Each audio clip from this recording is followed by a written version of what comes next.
안녕하세요, 로진이에요. 안녕하세요, 비리입니다. 오늘은 책장 속에 파묻힌 책은 아니고 어른들의 사정으로 리뷰하게 된 호프자런의 나는 풍요로웠고 지구는 달라졌다입니다. 근데 제목이 되게 흥미로운데? 그죠? 일단 저의 전통을 유지하기 위해 호프자런 책을 두 권 또 읽었고요. 물론 이제 중점적으로 이 책을 다루긴 할 건데 이 책을 왜 읽었냐면 김영사 서평단에 신청했는데 당첨이 됐어요. 그래서 원래는 블로그에 서평을 올리려고 했는데 그냥 영상으로 찍으면 좋을 것 같아서 유튜브에 영상을 올리기로 했습니다. 어, 작가의 전작은 랩걸이라는 책인데 이건 제가 이제 여성 과학자와 관련된 큐레이션을 준비하면서 알게 된 책이라서 흥미로워서 읽어봤습니다. 랩걸, 그러니까 그 실험실에서 있는 여성 과학자의 이야기고요. 작가의 어린 시절부터 책을 쓴 그 당시까지 이제 쭉 그 기간 동안의 이야기를 담은 책인데 여성 과학자 또는 연구자의 삶이 어떤지 꽤 적나라하게 보여주고 있습니다. 뭐 어두운 이야기만 있는 건 아니고 재미있는 일화도 되게 많아요. 그 학회에 가느라 차를 타고 미국을 거의 횡단해서 갔는데 막 벤이 막 굴러 떨어져서 막 사고가 나고 이런 이야기도 있어요. 읽다 보면 되게 소설 같은 느낌도 좀 듭니다. 실험실 동료인 빌과 티키타카 하는데 그게 특히 재밌어요. 그래? 그래서 이제 본론으로 들어오면 이 책은 작가의 이야기이기도 한데 메인 테마는 기후변화, 지구온난화와 관련된 책이에요. 그래서 책 제목도 나는 풍요롭고 지구는 달라졌다 이렇게 써있는데 이게 내가 풍요로워지는 만큼 지구에 어떤 변화가 일어났나에 대한 이야기예요. 그래서 책 표지를 보면 세상이 어떻게 바뀌었는지 확실하게 이해하는데 어린 시절의 기억을 되살려보는 것만큼 좋은 방법은 없다라고 적혀 있습니다. 작가가 자신의 어린 시절 또는 지구의 과거부터 현재까지 톱파보면서 환경에 어떤 변화가 있었나 돌아보는 형식이에요. 내용은 단순히 전기나 육류 같은 우리가 이미 익히 알고 있는 환경 오염뿐만 아니라 뭐 당류, 코카콜라, 어업과 관련해서 다양한 이슈를 생명, 식량, 에너지, 지구라는 네 파트로 나누어 상세하게 설명하고 있습니다. 어떤 이슈에 관해서 그 문제를 좀 넓게 보고 싶다 그러면은 인터넷에서 자료를 조사하는 것보다 책 한 권을 읽는 것만큼 좋은 방법이었거든요. 그래서 이 책은 환경 문제에 관련해 다양한 이슈를 알고 싶다면 좋은 책입니다. 환경 문제에 대해 아는 거 있어요? 그거 뭔가 특이하게 알게 됐다는 거? 특이하게? 이런 게 문제일 줄은 몰랐다. 얼마 전에 선배랑 얘기를 하다가 선배가 어떤 사진을 봤는데 사막이 벌써 이렇게 넓어졌다고 하고 본 사진이 있었대. 근데 그게 알고 보니까 남극이었나? 북극이었나? 그랬다더라고. 그거 듣고 되게 놀랐어. 맞아. 저는 연어에 관련된 챕터를 특히 흥미롭게 읽었거든요. 어업이 환경에 미치는 영향에 대해 생각해 본 적 있어요? 우리가 연어 진짜 즐겨 먹고 좋아하잖아요. 우리 네. 연어 킬러잖아요. 저 연어 얼마나 좋아하냐면 유럽에 가서 생연어회를 먹기 위해 맞아. 그 진짜 마트란 마트는 다 뒤지고 다녔거든요. 맞아, 맞아. 근데 뭐 아무튼 연어가 환경에 어떤 영향을 미치냐에 대해서 이야기를 좀 해보려고 해요. 1kg의 소고기를 얻기 위해서는 적어도 7에서 10kg 정도의 곡물을 투입해야 소고기를 얻을 수 있다. 그러면서 이제 육류를 얻기 위해 우리가 너무 많은 자원을 이제 투입을 해야 한다. 이런 문제가 있어.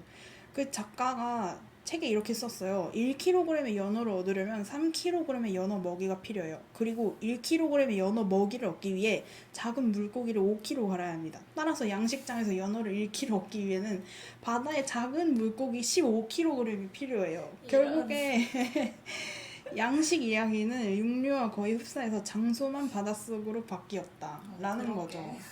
되게 너무 신기하지 않아? 저는 사실 채식이나 뭐 비건식에서 이제 안 드시는 분들은 뭐 고기를 전체 다 안 먹지만 그 채식에도 다양한 단계가 있잖아요. 그 첫 단계가 소고기랑 돼지고기거든요. 그 다음에 닭고기, 생선, 뭐 계란 이렇게 가는데 저는 사실 생선은 그냥 어떤 이렇게 동물권과 관련된 이슈 때문에 안 먹는 줄 알았거든요. 근데 또 그러니까 그 생선 양식이라는 게 생각보다 굉장히 환경 파괴적이고 소모적인 산업이라는 것이죠. 그 작가는 이렇게 그 데이터에 기반해서 보는 환경 문제를 대학에서 강의하고 있거든요. 그럼 매년 학생이 한 명은 찾아와서 꼭 물어본대. 아니 교수님, 그럼 지구에 과연 희망이 있는 건가요? 이 상태로 가도 되는 건가요? 그 작가는 참 교수님이세요. 이렇게 대답해 준다고 합니다. 물론 희망은 있지. 우리에게 희망이 있다고 나는 강하게 믿는데 네가 그 희망을 스스로 지켜갈 수 있다면 좋겠구나. 그리고 바로 다음에 이런 문제에 관심을 기울이는 사람들로 내 삶이 채워져 있어서 나는 희망을 갖게 된다 라고 덧붙여요. 진짜 좋은 교수님이지. 나도 이런 분 만날 수 있으면 좋을 텐데. 책의 마지막 장에서 작가는 우리에게 변화를 촉구하고 있습니다. 좀 더 밝은 미래를 지닌 공정한 세상에서 살기 위해 스스로에게 어떤 질문을 해야 할지 5단계로 제시해요. 첫 번째, 나의 가치관을 살펴본다. 두 번째, 정보를 모은다. 세 번째, 가치 체계에 합당하게 행동할 수 있을까? 네 번째, 자신의 가치관에 합당하게 개인적인 투자를 할 수 있을까? 다섯 번째는 내가 속한 기관을 나의 가치 체계에 맞게 변화시킬 수 있을까? 그리고 이걸 하고 나면 모두 비슷한 생각을 하죠. 아니 지구에 사람이 70억 명이나 사는데 겨우 내가 고기 한 번 안 먹고 내가 채식한다고 뭐가 달라지나? 작가는 또 다 답을 해뒀어요. 역시 참 교수. 그럼요. 우리에게는 오직 4가지 자원만 주어져 있다. 땅, 바다, 하늘, 그리고 우리 서로다. 실패할 가능성을 과대평가하지 않는 것처럼 성공을 거둘 수 있는 우리의 능력도 과소평가해서도 안 될 것이다. 오, 의미가 있죠. 요즘 떠오르는 라이프스타일로 비건식, 채식 이런 게 많이 거론되고 있잖아요. 맞아요. 그 저도 뭐 일주일에 한 끼 정도는 그러니까 고기를 먹지 않도록 하거든요. 밖에서 먹으면 쉽지 않은데 그래도 집에서 먹으면 할만해요. 맞아.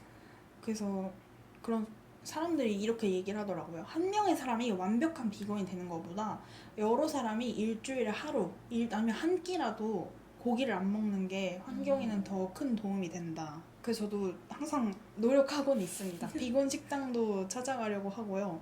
그 집에 있으면 그래도 할만한데 확실히 밖에 있으면 쉽지 않더라고요. 맞아. 우리 사회에 많은 변화가 요구되는 것 같긴 합니다. 그래서 저도 요새는 우유 안 마시고 두유 마셔요. 아몬드 브리즈. 맛있지.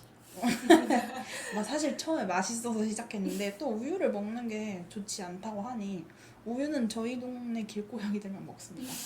그래서 그 동물식도 대체육으로 하려고. 여러분 대체육에 관한 이야기가 궁금하시면 심노을 작가의 한 토록만이라는 단편을 읽어보세요. 또 나왔다 싶어. 또 나왔다 심노을. 그래서 당장 모든 걸 바꿀 순 없어도 일주일에 한 끼부터 시작해서 점점 범위를 넓혀가고 30분만이라도 에어컨을 덜 튼다면 우린 진짜 좀 괜찮은 세상에서 살 수 있을지도 모릅니다. 무엇보다도 저는 그 옛날에 생활과 윤리 할 때 이제 우리 다음 세대의 사람을 우리 자손으로 보는 게 아니라 이 세상을 구성하고 있는 다양한 그 생물들과 같은 층위에 놓고 봐야 한다. 그런 이야기를 했거든요. 근데 저는 자손을 낳을 생각이 없으니까 항상 미래 세대에 대한 얘기는 좀 남의 얘기라고 생각하고 우리 세대만 잘하면 되지 그렇게 생각했는데 그게 아니라 그들도 우리랑 같은 세상에 살지 않더라도 똑같이 봐야 한다. 그런 이야기가 생각이 나네요. 괜찮은 이야기. 그렇죠. 마지막으로 이서평은 김영사 서평단 활동의 일환으로 도서를 지원받아 만든 영상입니다.